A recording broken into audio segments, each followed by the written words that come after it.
आप देख रहे हैं एक न्यूज 24 और मैं हूं स्वाति आपके साथ। देश में होने वाले लोकसभा चुनाव को लेकर तारीखों का ऐलान हो गया। इस बार 7 चरणों में चुनाव होगा और अप्रैल से लेकर जून तक ये चुनाव का प्रक्रिया चलेगा और 4 जून को जो है नतीजा सामने आएगा। हालांकि वहीं लोकसभा चुनाव को लेकर पक्ष और विपक्ष एक दूसरे पर लगातार हमलावर भी नजर आ रही है। बता दें कि इसी बीच साउथ और हिंदी फिल्मों के अभिनेता प्रकाश राज और हिंदी फिल्म की अभिनेत्री स्वरा भास्कर ने बिना नाम लिए भारतीय जनता पार्टी पर जमकर निशाना साधा है। हम खबर में विस्तार से जानेंगे कि आखिर प्रकाश राज और स्वरा भास्कर ने बीजेपी को लेकर क्या कहा है। लोकसभा चुनाव की तारीखों का ऐलान हो गया। 7 चरण में मतदान होंगे जो 19 अप्रैल से लेकर 1 जून तक चलेंगे और नतीजा यानी कि जो चुनाव का परिणाम है वो 4 जून को देश के सामने रखा जाएगा। सरकार किसकी बनेगी ये तो वक्त बताएगा, लेकिन उसके पहले आरोप प्रत्यारोप की राजनीति शुरू हो गई है। फिल्म जगत के 2 कलाकार जो अक्सर सुर्खियों में रहते हैं, उन्होंने बिना सत्ताधारी पार्टी का नाम लिए बिना कुछ कहे काफी कुछ कह दिया है। साथ ही प्रधानमंत्री मोदी के बारे में भी बिना नाम लिए तंज कसा है।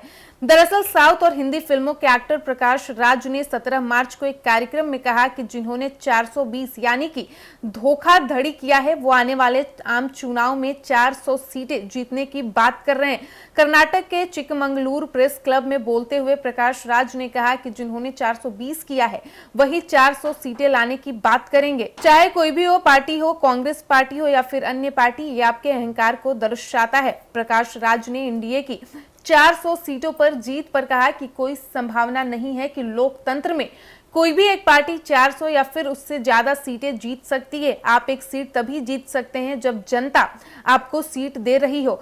कोई भी राजनीतिक दल ये दावा नहीं कर सकता कि वो आगे बढ़कर सारी सीटें जीत रहे हैं, क्योंकि इसे अहंकार कहा जाएगा। वहीं दूसरी ओर एक्ट्रेस से राजनेता बनी स्वरा भास्कर ने भी भाजपा पर निशाना साधा है। उन्होंने राहुल गांधी की भारत जोड़ो यात्रा और न्याय यात्रा की तारीफ करते हुए प्रधानमंत्री नरेंद्र मोदी पर तंज कसा। उन्होंने कहा कि वो नहीं जानती किसी ऐसे राजनेता को जिसने देश का कोना कोना घुमा हो। मेरे जहन में ऐसा कोई राजनेता नहीं है जो कन्याकुमारी से कश्मीर और मणिपुर से मुंबई तक चला हो और जनता की मन की बात सुनने, क्योंकि बहुत सारे राजनेता ऐसे हैं जो अपने मन की बात सुनाते रहते हैं हमें। स्वरा ने आगे एक बुर्का में खड़ी महिला को दिखाकर कहा कि हिंदुस्तान जो हमें याद है और रहेगा, जहां कोई भेदभाव नहीं करता किसने क्या पहना है और क्या नहीं।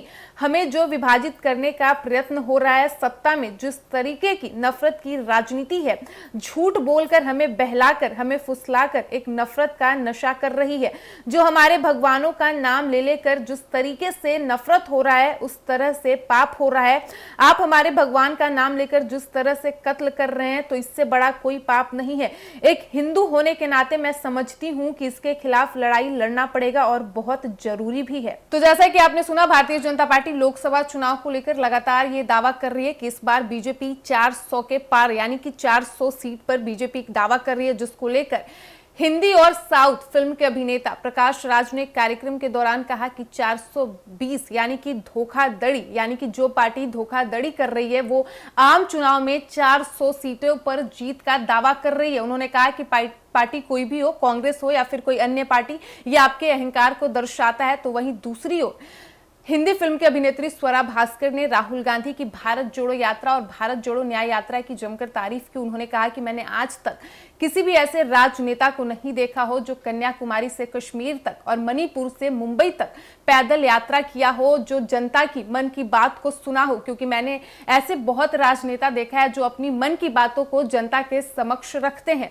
फिलहाल इस वक्त की खबर में इतना ही और ऐसे ही तमाम खबरों के लिए बने रहिए हमारे साथ। वीडियो पसंद आया हो तो वीडियो को लाइक करें, शेयर करें, साथ ही हमारे यूट्यूब चैनल एक न्यूज 24 को सब्सक्राइब कर ले। यदि आप हमें फेसबुक पर देख पा रहे हैं तो हमारे फेसबुक पेज को भी फॉलो करें। धन्यवाद।